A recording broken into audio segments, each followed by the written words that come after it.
Nous sommes toujours à Deauville pour les rencontres de la Maraille. Je reçois pour parler catastrophes naturelles et réforme du régime de catastrophes naturelles Gérard Lankner et Jean-Pierre Meffre. En effet, ce sujet qui devait être réglé en 2011 est toujours sur la table.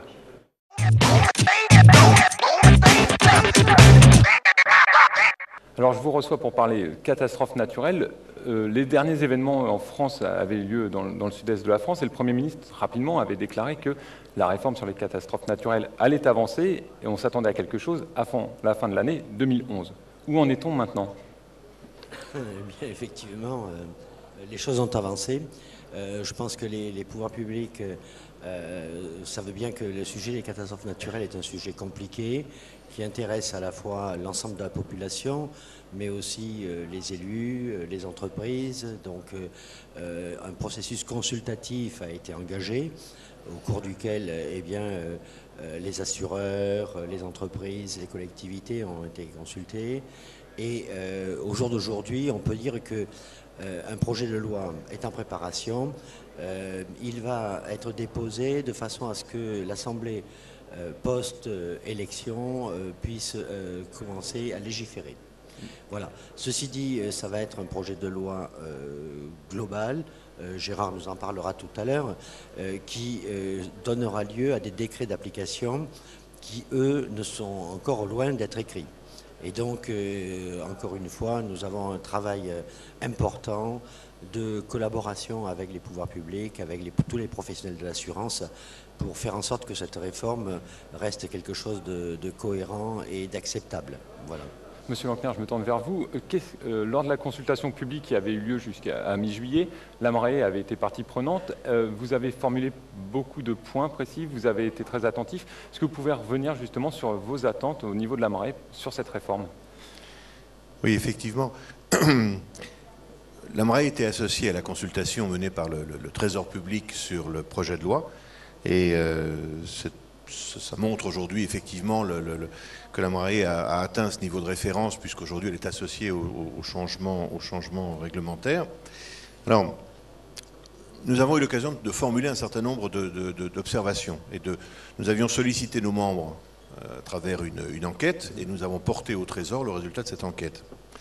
Alors, ce qu'il faut savoir, mais vous le savez très bien, c'est que le système français des catastrophes naturelles, d'abord, est un système obligatoire. Et deuxièmement, c'est un système basé sur la solidarité, puisque toutes les entreprises et les particuliers sont taxés finalement pratiquement au même taux, et que ce taux de catastrophe naturelle est associé aux assurances dommages. Bon. Donc, dans ce contexte-là, ce que la Maraille a dit, premièrement, nous sommes favorables au maintien de la solidarité. Nous comprenons parfaitement qu'il faille finalement verser au pot commun des sommes qui serviront à compenser un dommage dans le Var ou dans le Nord ou dans le Sud, et que la solidarité nationale telle qu'elle est conçue, avec le caractère obligatoire de l'assurance, on ne la remet pas en cause du tout. Par contre, si nous sommes favorables à la solidarité, nous demandons à ce que les risques, la nature du risque, la qualité du risque, qui est notre métier, d'améliorer la qualité du risque, soient davantage pris en compte dans ce système de catastrophes naturelles, et notamment au niveau tarification.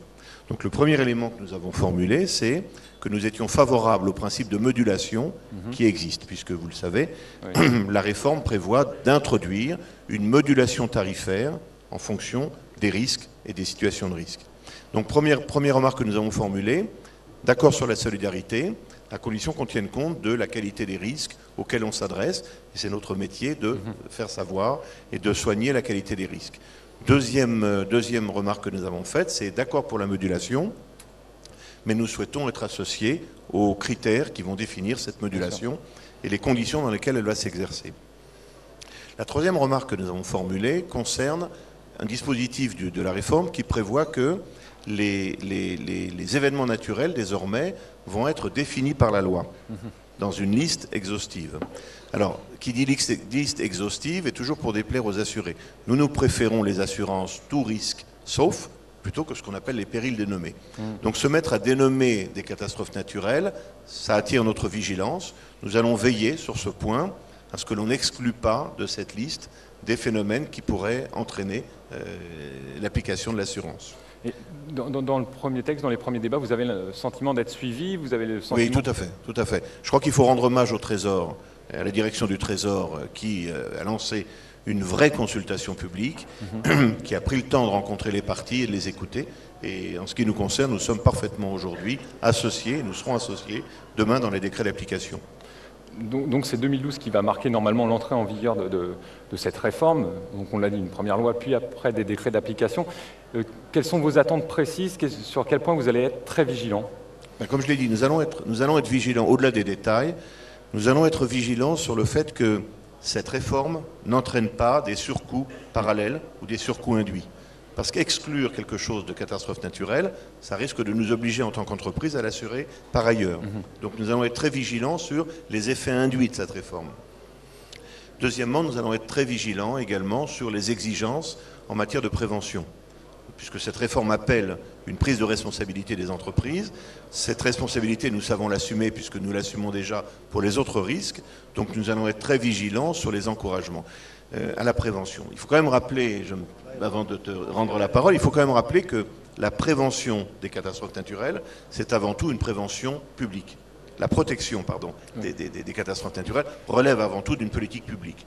Donc le premier qui doit agir dans ce domaine, ce sont les pouvoirs publics. Les entreprises seront là, bien évidemment, comme elles l'ont été dans d'autres domaines, mais à condition que les pouvoirs publics fassent déjà, de leur côté, leur démarche.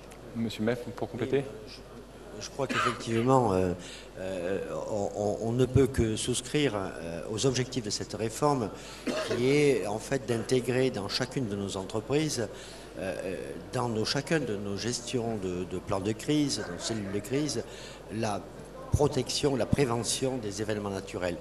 Bon, c'est vrai qu'au cours de la conférence, il a été cité par exemple tout le dispositif d'alerte météo qui permet maintenant d'avoir un laps de temps certain entre le moment où on perçoit que l'événement arrive et le moment où il arrive pour qu'on puisse prendre des dispositions d'urgence pour mettre en sécurité un certain nombre de biens et de fournitures. Eh bien, si les entreprises adoptent dans leur plan de crise la gestion de ces moments-là, eh bien, on réduira le montant des sinistres et donc on permettra d'éviter que cette réforme-là génère des surcoûts. Voilà. Je pense que ça, c'était un élément important. Maintenant, c'est vrai que l'objectivation des situations d'exposition aux événements naturels est quelque chose qui est difficile. Donc il a été souligné qu'on a créé l'Observatoire des risques naturels qui vise à mettre en commun toutes les informations que l'on a à divers niveaux, au niveau local, au niveau régional, au niveau des assureurs, au niveau de la Caisse centrale de réassurance, qui est partenaire de la création de cet observatoire, pour constituer une bibliothèque commune visant à avoir une vision globale des expositions aux événements naturels. Eh bien, il faut que les entreprises soient parfaitement associées à cette information pour qu'elles puissent intégrer ces expositions dans leur plan de prévention. Voilà. Donc, encore une fois, c'est une réforme qui va avoir le jour, mais encore beaucoup de détails sont à préciser et nous allons y travailler pour que notre point de vue soit entendu. Et puis, je crois qu'après, dans ces effets, ça sera des effets de long terme. Il va falloir que les comportements changent aussi. Ouais. Et donc ça, c'est forcément des effets de très long terme. Très bien. Écoutez, je vous remercie tous les deux d'être venus participer à cette émission. Je vous donne rendez-vous, chers internautes, très prochainement pour un nouveau sujet, Risk Management.